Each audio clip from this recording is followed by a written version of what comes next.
Hello, Charlie TCG here. Welcome back to my channel. As you know, I cover a ton of the Japanese Pokemon trading card game metagame and recently a lot of post-rotation. So in today's video, I'm applying all my knowledge and giving you the ultimate guide for post-rotation testing. So what are we going to be doing in this video?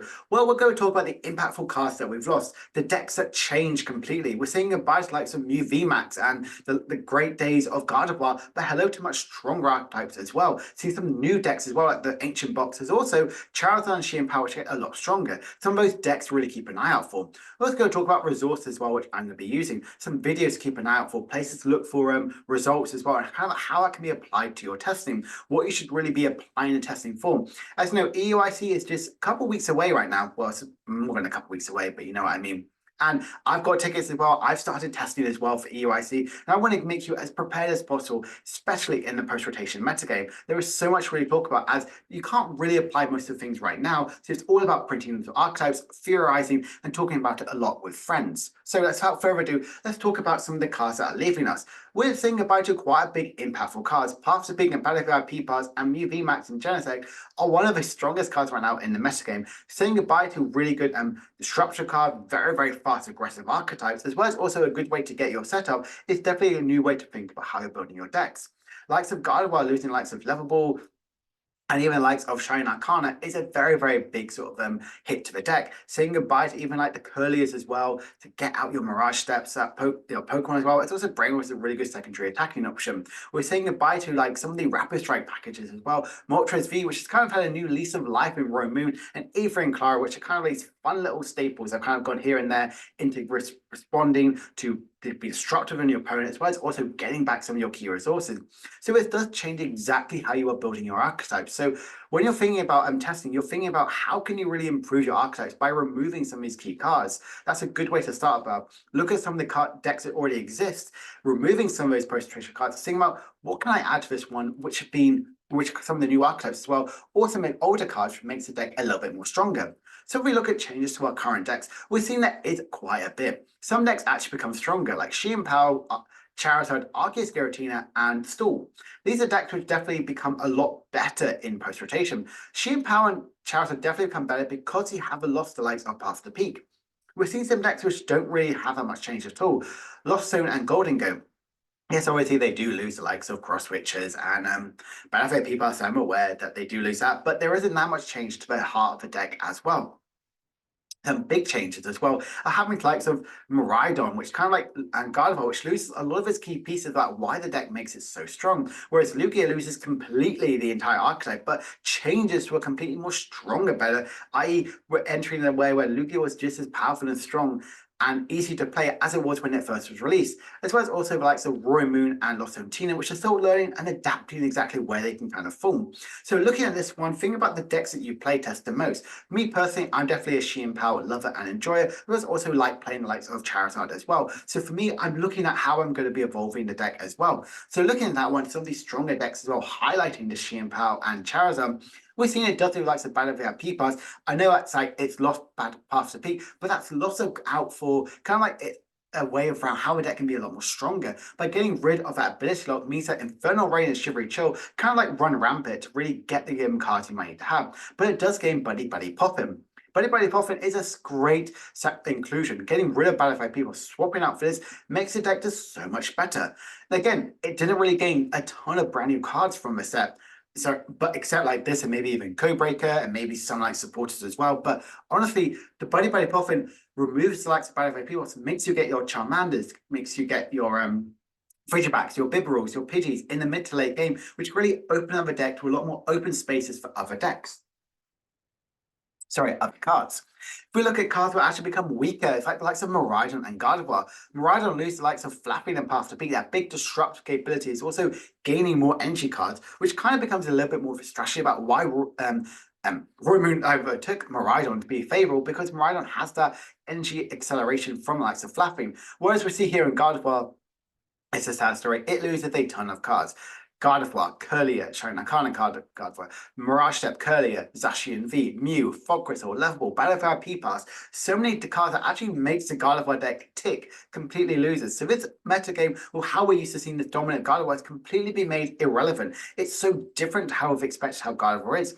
So with that sort of thing, we're seeing how can we include some other decks as well? Will we go to the Screamtail, the Drifloon build, which a lot of people kind of thought that's the best way to play it? Will we see go to the likes of the Raging Bolt, which have kind of been in that deck as well? Like, so it's more of a fun, heck, even a meme deck about how Gardevoir can actually be a little bit more focused in one. So these are two archetypes we're still trying to find their theme. Whereas Miraidon could go back to like the Regieleki build. Yes, that can work with the XP share, stuff like that, and Iron Hands, but these are decks would definitely come a lot more changes. This is something you should really consider as well. Look for your binders, see if there's anything which is going to be the reblock on, and kind of see exactly how that will affect the meta. And also come big changes as well with the likes of Lugia. Lugia says goodbye to the single strike package, says goodbye to Path to Peak, so it's easier to get Summoning Star, and more importantly, says goodbye to Professor Burnett, which saw a lot of love as well to kind of like guarantee your discarding for your Archaeopters. So it's definitely changing as well. When I say it's a big change, it's completely changing its package to a Cinccino engine. Going to a secondary stage 1 line does actually make the deck a little bit more vulnerable to special decks. It doesn't really get a setup until turn 2. You don't have a big like V or even a single pressure which are like wall some attacks, but the deck can kind of a little bit change. We have the Minccino, which can help get Call for Family. We have Mist-Energy helping like the Roaring Moon and like some Blossotina as well. So it definitely a ways around the deck has completely changed for kind of like for the better. So that's a good thing to think about when you're looking at other archetypes. Think about these big changes. And this is a deck which has changed for the better, in my opinion. So we also have some brand new decks as well to really think about as well. This is kind of where you look at the results in Japan. You look at the City Leagues, look at the Champions Leagues, look at the Gym Challenges as well. Look and see exactly what some of the new archetypes are doing well. These are kind of like the ones that have kind of been outlined to be one of the strongest new decks. And they are definitely focusing more on the power and future Pokemon, which I really like about that factor for Pokemon. We're seeing the likes from the Ancient Box with Roaring Moon and Koraidon, which did in fact get a top 16 placement. Well, more recently, which I think is much stronger, the future build with the Turbo Iron Hands and using the baton and things like that. So you're really aggressively trying to get Ampy very much turn 1, going second, and trying to get the price trade that way. This deck definitely kind of like took Japan a little bit by storm this week. So definitely this is a thing to think about when you're looking at post-rotation testing. How is it going to be the big Champions League going to affect the local metagame? That's something which obviously is a really good insight as well. If you're testing, like I tested Future Box with Iron Leaves, now I've changed it to go back to focusing purely on the big Iron Hands deck, and I've noticed a big change. I've noticed it's a little bit more consistent. I've noticed there's a bit more glaring holes of it's one lost vacuum and one beach got away from Baton not absolutely working at all. We also see the likes of Mill kind of return, the likes of Great Tusk. It's going a little bit toe-to-toe with other control decks like the Snorlax build, but definitely something to be testing against. If you've never been used to a Mill, you might have never been against like Durant back in the Noble Victor's day, but honestly, having testing against Mill is a very, very good inclusion. It's a much more different deck. It's a very fast deck. It goes through your deck super, super quickly. And you want to have your Pidgeot to like streamline some, like make sure you're not milling out as well. So it's a deck to really think about and understand as well. Plus Raging Bolt. Raging Bolt is another archetype which is definitely trying to figure out its feet, and that's something which is why it's so good to do post-rotation testing. We've seen 3 decks actually have success and actually win City League Championships. We've seen it with Gardevoir, seen it with Sandy Shocks, and actually with Palkia as well. Palkia is good because it can like not only be a good secondary attacking option as well, but also can unlock like some Greninja attacks. Sandy Shocks is kind of like the obvious play because you can like, as soon as your opponent's taken 2 prize cards, you unlock its ability and it can energy accelerate from the discard pile, which really fuels in the likes of Raging Bolt. Plus, we also have Gardevoir as well. Gardevoir obviously can fuel energy from the discard pile, load it on to your Pokemon in play. This could be a pretty good deck as well. Has seen a little bit of success. Some people did play it. A junior did play it, I believe, at the Dragon Kings tournament happening last weekend as well. So people are thinking this as well. So that's definitely why testing is so good. You're testing exactly what are the new archetypes. These aren't absolutely outlined. That's why testing these decks is exactly the reason to be it. You want to test against existing archetypes to see does it fit your playstyle at all. So that's exactly, I mean, what does it mean? You want to learn about what are the most valuable decks right now in the metagame. We want to see exactly, look at the top decks. So breaking down the metagame and seeing how the new decks are going about, makes you see how rotation will actually affect your favorite deck, your favorite archetype as well. For me, with Shein Power, I'm looking at what does it gain? Well, it gains Buddy Poffin, it gains Cryptomaniac, and it gains also Prime Catcher. What do I lose? Well, I lose Battlefield P-Pass and Cross Switcher. Well, also I can add all these cards, remove those 8 cards, add these cards as well in different counts, and also I've got a completely post-rotation deck. Change a little few archetypes as well. You're not relying on Path to Peak, so that's something to think about in your post-rotation. You're not thinking of Path to Peak, so you can rely on less stadium bounce. You're thinking, oh, I'm not a Battlefield P-Pass, so do I need to have 3 copies of Sheehan Powers? So I guarantee to get some Sheehan Powers out of the start, because that's exactly what I need to make the deck working. Can I go down to 2? Will this actually work against? You want what to keep an eye out for you to test against. This is a good thing to do. That's why I talked about in looking ahead on Monday. We've outlined exactly what are the top 4 archetypes right now. We're seeing the likes of Charizard, Xianpao, Lost Zone Box, as well as also Lugia. How can you apply this information to your testing? Say you want to play Arctina. Well, Arctina is a really good Charizard matchup, but what's this Lugia matchup like?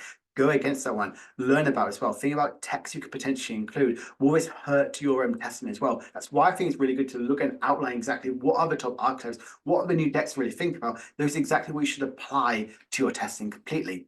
So let's talk about some resources, exactly where I find this one. Big resource is Champions League.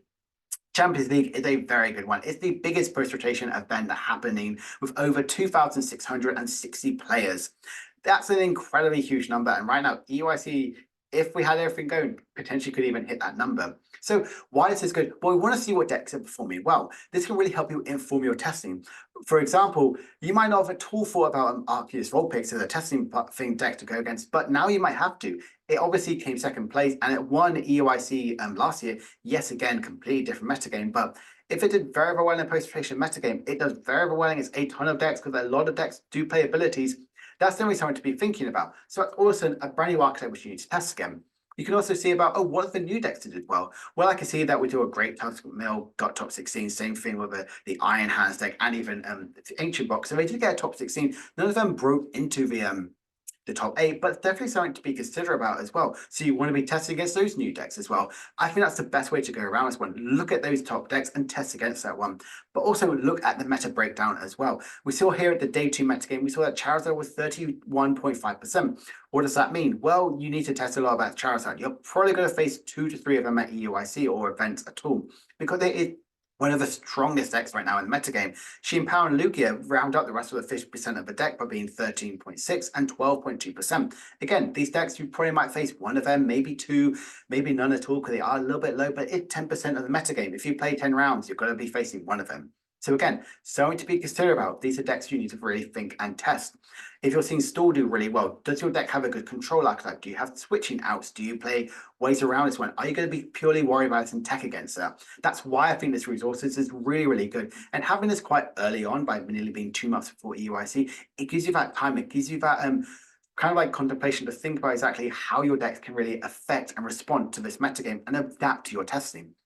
Another thing is Pokémon Book. I use them a lot, as you notice. I get all my City League results from them because they're really good tools to get their Battle League results as well. They do a big breakdown of the top 16 in a meta graph as well. What I like this one here, we can see that from last week, Charizard was 26.75%, and we saw in day 2 in Champions League, it did get 30.1. So we're seeing that translation go through. We're seeing the rest of the top 4 outlined decks there, being Lost Zone, Lugia, Xianpao, and Charizard. Again, decks we need to test again. The meta changes completely. We're seeing Raging Bolt here last week. This week we saw the likes of Iron Hand make into it, be the 5th most popular deck, being at 6.9%. The meta is constantly shifting. It helps you informally form how your deck is going to evolve this one. If we're seeing like Charizard's constantly at the top, how can we evolve and test that one?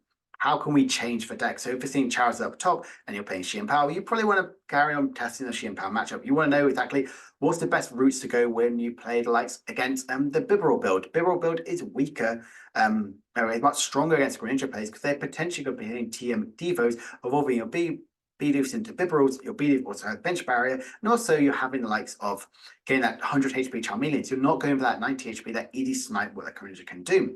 Also, if Charizard is 26.5% or 31.1, if we're seeing the likes of Art Vulpix do really well, could you include a Gouging Fire? Gouging Fire does do 260 damage, one hit KOs, Vulpix is a very, very good inclusion, but you need to have more switching outs. So again, stuff to consider. That's why I think the healthy meta shape as well can really improve. Lugia doesn't really change much. It's just a theme deck, but it's a very, very, very strong theme deck which can hit these big one-hit KO numbers. That's exactly why I think this weekly meta chef is a good inclusion exactly about how we can improve that to your testing. And another one is YouTube. I use YouTube quite a lot. I understand a little bit of Japanese. I learned it for a few years, but I'm watching this one. It really does help you inform exactly what some of the top players play, some of the archetypes. You can kind of get these new decks in action, get a feel about how some of the early testing ideas are. I follow these players here. These are ones which I watch a lot. We've got the official channel. We've got Daichi, which obviously got second place at Worlds. We've got the Pokemon Card Star and also Tier 4. Tier 4 I really like. They are playing quite a few not like meme archetypes, but a lot more out of the radar ones. Like as soon as you saw like the unfair stamp, they played unfair stamp with Arbox. You've already seen some even earlier testing ideas as well. And it's really good for visual learners like me. I learned a lot from watching back some videos. So watching back from the Champions League, watching back on the Dragon King, watching back on some YouTube videos, it really helps you inform exactly how the strategies are pretty outlined as one. Yes, it's all good to theorize it. Yes, it's good to look at the decks, but actually watching it play out, not from your perspective, it's good to get that insight. Try commentating over it. I do that as well. Think about what's their line of play they're going to do. If you don't understand Japanese, you can even watch it on mute and kind of like talk over this one. I do that quite a lot of times as well. I commentate in my head. I think if I'm a Xianpao player, I would do this play. Or this player is going to be trying, like, say, for example, it's a Great Task versus Lugia, and the Lugia player is really struggling to get the Archeops in this one. Archeops out and play. Can this really affect this one? Great Task can one hit KO Xianpao, not one hit Xianpao, one hit KO with likes of the Snorlax as well as also the Cinccino. So that's definitely some of the strategy will potentially be implemented in this one. So I like commentating about this one. It's a good way to really think about how this deck is going to work. If you haven't tried commentating decks, it is fun to try and go. It does take a little bit to think about, but it makes you really gets your brain going as well. It helps you that testing sort of strategy to really understand about the metagame as a whole. So how do the results really affect your testing? Will it change your approach to a deck?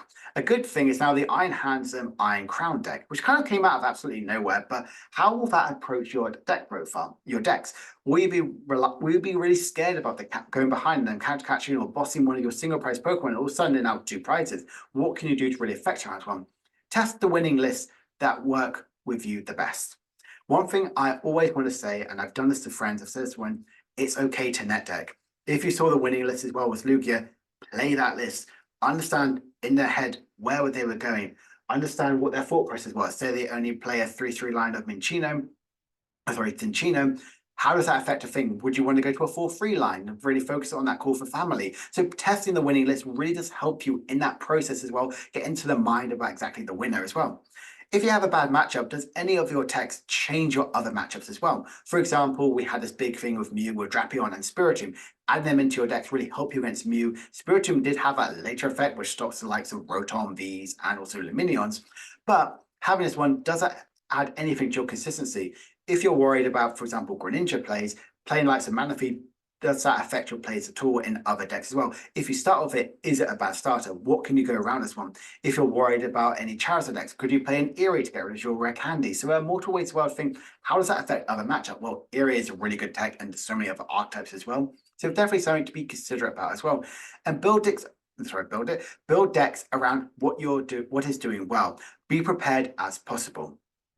Be prepared as possible. What do I mean by this? Well, if you can't have access to a printer or if you can test stuff online, definitely do that one as well. Try and be prepared as possible. I have 6 decks currently built right now for testing. I'm testing Ancient Box, I'm testing the Iron Hands, the Iron Crown, I'm testing Great Tusk Mill, I'm testing Raging Bull, Xianpao, and Charizard. I'm playing 2 of the strongest decks and a ton of the brand new archetypes. Why? Because I want to understand how the new decks work. I want to understand what's Raging Bolt like into Charizard. What is Great Tusk like into Lugia?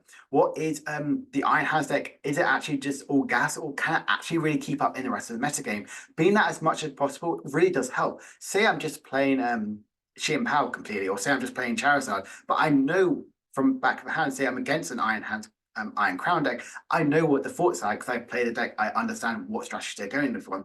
This will really help you be prepared, understand exactly what other matchups are from the other side, can really help you on your side exactly what to go around that one. You can go, I know in this list they probably might play 2 bots and 2 countercatcher for this Iron Hands deck, or even this 4 countercatcher, which is the one that got top 16. How can I prefer that one? Will I need to be Iona in my opponent more often? Do I need to respect the Iron Hands, really focus on with the 2 prize Pokemon, which can really not be one hit KO by Iron Hand? That's something to really think about, and that's exactly why being prepared is really, really strong. Now, this is the big thing. What decks should you test? Like I mentioned, as many as possible. Why do I say this? When you want to learn how each deck works and feel to you to really help you in your other matchups. Say I'm playing Block Plax for a little bit and I'm going against the Shein Power deck. I'm going to understand exactly how that works because I've played against from Shein Power to Snorlax one. Flip sides, if you've got a good friend as well, do that one. Say one game you want to play Snorlax and your opponent plays Go, then after that game, switch around. You play Go and your opponent plays Block Plax. Go from both sides as well. Understand exactly what can you go around this one. If one deck clicks, test against a range of different archetypes. Say, for example, you've always been Charizard. You want to play Charizard in the next format. Test against all the top 4 archetypes. Test against the new decks as well. And don't just test one. Test quite a few, some of the older decks, some of the new decks. Test some of the older decks as well that change. For example, Lugia. If you've been a Lugia stan for or before the big rotation where it got rid of all the raw energies and the amazing Pokemon, amazing rare Pokemon, and you've kind of like try single strike, it didn't work with you, and now you're coming back to it as well. That's a really good thing. Test against some of the new decks. We did Iron Hands into Lugia. How did that work? We knew it was a bad matchup, but we wanted to see was there any strategy for them to win.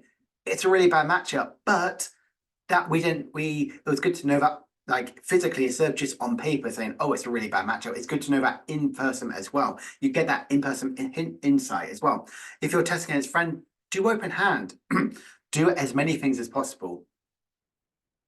Or solitary. I do solitary testing as well, solitaire. That's a really good inclusion as well, especially into these archetypes as well. So, like I mentioned, do the popular ones. Do Charizard into Shein Power into Lugia, Lugia into Charizard, some of the top 3 archetypes. Switch it around as well. This can work really, really well. Do dummy hands. See if you can get a turn 2 Charizard or Shein Power or even Lugia, just from kind of like focusing on your deck. Play against yourself as well. Think about, if my opponent Ionas me, what do I have response to?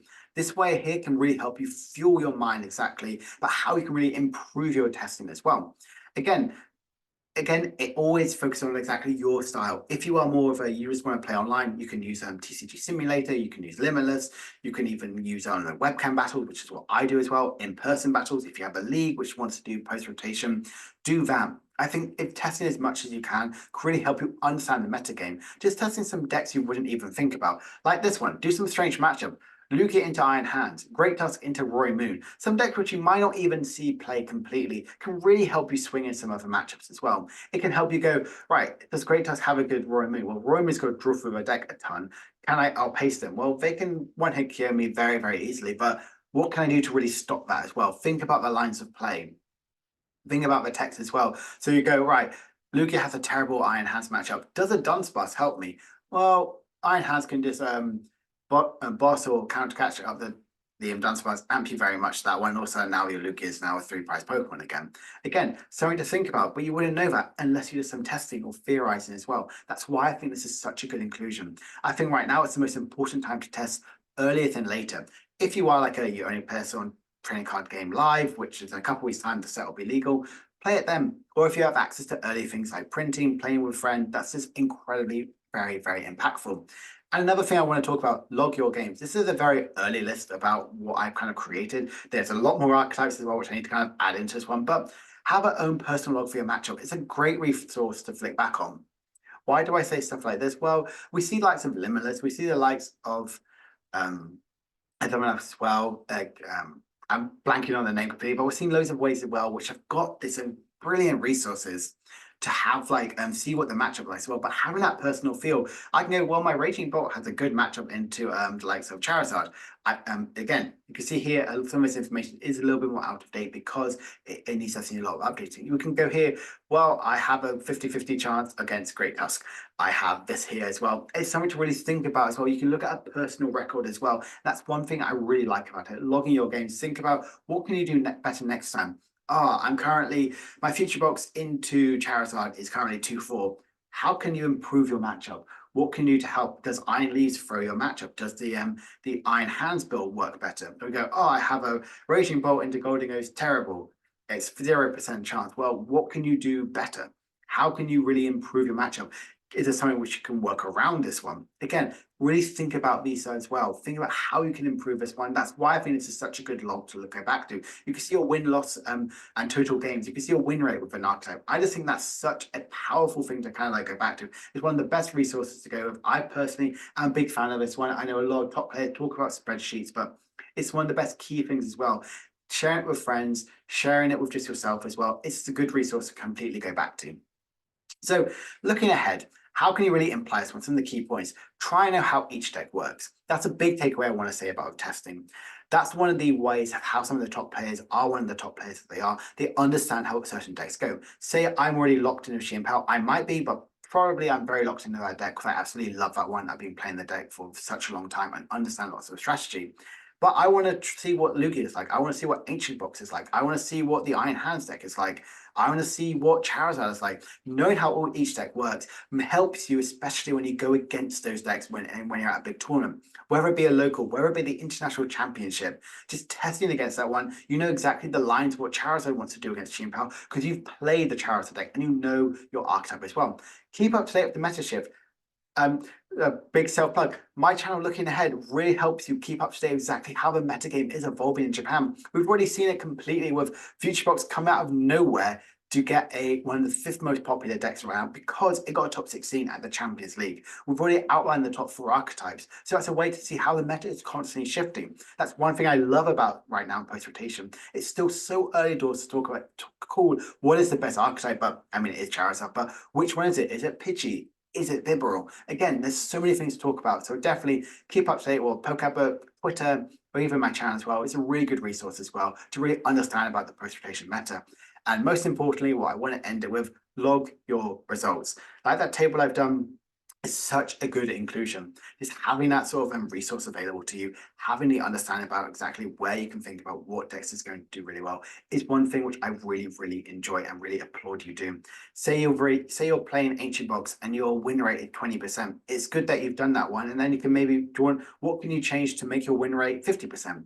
What can you do? Or are you got to completely change to a different archetype to really help you in different matchups?